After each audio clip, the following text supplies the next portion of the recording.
Dans cette vidéo, nous allons voir la copie incrémentée avec Excel et aussi l'utilisation du symbole de dollar dans la copie incrémentée.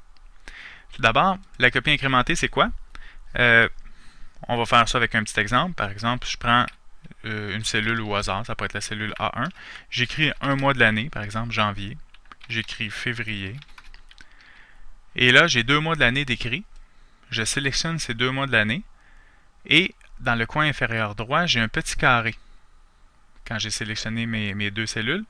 Et je me situe sur le petit carré vert avec ma souris. Et là, je vais avoir une petite croix noire qui apparaît. Je clique sur la petite croix noire et je me déplace vers la droite. Et là, vous allez voir, ça va écrire mars, avril, mai, juin, ainsi de suite. Donc, Excel prend les 2 premiers pour recréer la suite. Donc, il fait une copie incrémentée. Donc, à ce moment-là, il va augmenter d'un mois à chaque fois. Je peux le faire aussi avec des chiffres ou des lettres. Mais je vais le faire avec des chiffres ici. Donc, 1, 2. Je sélectionne les 2 premiers chiffres. Il faut qu'il y ait les 2 premiers chiffres pour pouvoir faire la copie incrémentée. Donc, ici, j'ai 1 et 2. Et je fais une copie incrémentée avec ça. Donc, il va écrire 3, 4, 5, 6 et 7. Si je veux faire des bons de 10, 10, 20, il faut que je lui indique que je veux des bons de 10. Donc, à ce moment-là, j'écris les 2 premiers termes de ma suite. Et là, à ce moment-là, je fais ma copie incrémentée. Il va faire 30, 40, 50, 60, 70. Mais si je fais juste écrire, par exemple, le premier, je veux des bons de 5, puis je fais juste écrire le premier, par exemple, et je décide de faire la copie incrémentée seulement à partir de 5, lui, il ne sait pas ce que je veux faire. Est-ce qu'il veut faire plus 5 à chaque fois? Ça peut être x5, on ne sait pas trop. Donc, qu'est-ce qu'on fait? On fait la copie incrémentée, puis il écrit 5 tout le temps. Donc, pour lui, une copie incrémentée du chiffre 5, c'est juste 5 tout le temps. Donc, à ce moment-là, il fait une copie seulement avec le chiffre 5, le chiffre qu'on a choisi. Si on écrivait 1, ça serait 1 toujours. Maintenant, je vais faire une autre feuille. Sur l'autre feuille, je vais vous montrer l'utilisation du symbole de dollar. Je vais me situer en cellule A2 et je vais rentrer une formule. Donc, je vais faire égal et je vais choisir la cellule A1. Je viens de dire à Excel, dans la cellule A2, prends le contenu de la cellule A1. Comme je n'ai rien dans ma cellule A1, il va marquer 0. Je choisis ma cellule A2 et là, je vais faire une copie incrémentée. Là, j'ai seulement un contenu. En réalité, j'ai juste 0 qui est écrit dedans, mais ce n'est pas le 0 qui va incrémenter, c'est la formule. La formule est très simple, c'est A1. C'est juste A1. Fait que si je me déplace horizontalement, je vais faire une copie incrémentée, par exemple jusqu'à la cellule D2. Regardez ce qui est écrit à l'intérieur, il est écrit A1, mais là, vu que je me déplace dans la colonne B, il va marquer B1. Quand je me déplace dans la colonne C, il va marquer C1, D1.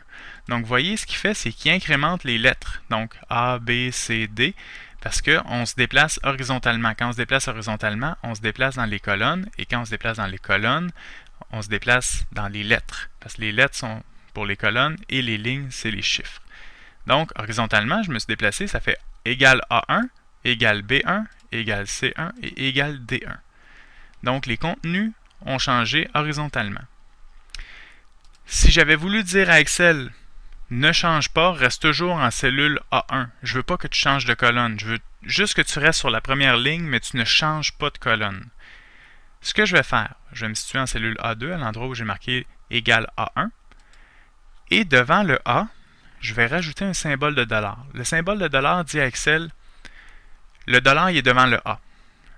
Pour Excel, ça veut dire le A ne changera jamais. On va toujours rester avec A.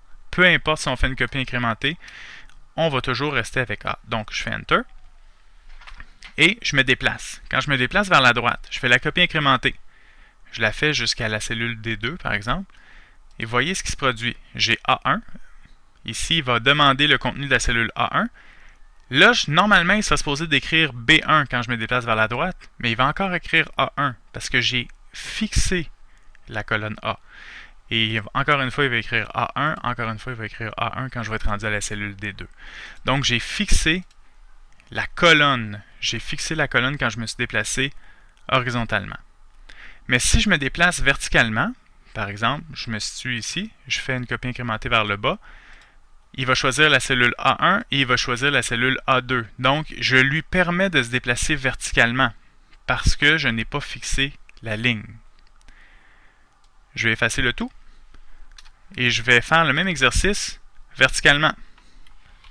Égal, je vais me situer en cellule B1 et je vais faire égal et je vais choisir le contenu de la cellule A1 encore une fois. Je vais faire une copie incrémentée vers le bas. Et là, on voit A1. Quand je me déplace verticalement, oh, il se déplace dans les chiffres. Donc, s'il commence à A1, il va vouloir aller chercher A2, il va vouloir aller chercher A3 et A4. Si je ne veux pas qu'il se déplace A1, A2, A3, A4, ce que je vais faire, c'est que je vais mettre un symbole de dollar devant le A1, devant le 1 plutôt dans la cellule où j'ai marqué A1, je vais marquer un symbole de dollar devant le chiffre 1 et je vais faire Enter. Et je vais faire ma copie incrémentée, verticale. Avec ça, je viens de dire à Excel, bon ben verticalement, je vais choisir la cellule A1, c'est parfait. J'essaie de descendre à A2, mais j'y arrive pas parce que j'ai bloqué le 1. Donc, il va toujours aller chercher le contenu de la cellule A1, même si je descends verticalement. Donc, il va essayer d'incrémenter finalement les chiffres, mais il va toujours être fixé à la ligne numéro 1. Une autre façon que je pourrais faire aussi, je pourrais décider, par exemple, A1, et je pourrais mettre un symbole de dollar aussi. Par exemple, je vais me situer en B4, et je vais mettre le symbole de dollar devant le A et le symbole de dollar devant le 1. Donc là, j'ai deux symboles de dollar. Ce qui va arriver, c'est que quand je vais me déplacer horizontalement, il va toujours écrire A1. Il ne pourra pas changer de colonne parce que j'ai fixé la colonne devant le A. Et quand je vais essayer de me déplacer verticalement, il va toujours écrire A1 parce qu'il ne pourra pas descendre, il ne pourra pas incrémenter les chiffres. Donc, il va toujours rester à 1. Quand je vais incrémenter verticalement, il va essayer toujours d'incrémenter les chiffres 1, 2, 3, 4, 5, mais il va toujours être barré à 1, il va toujours être fixé à 1. Et quand je vais me déplacer horizontalement, il va vouloir faire A, B, C, D, mais comme j'ai fixé la colonne A, il va toujours rester à A, donc il va toujours rester à la colonne A1. Fait qu'à ce moment-là, je peux fixer la colonne ou la ligne ou les deux en même temps.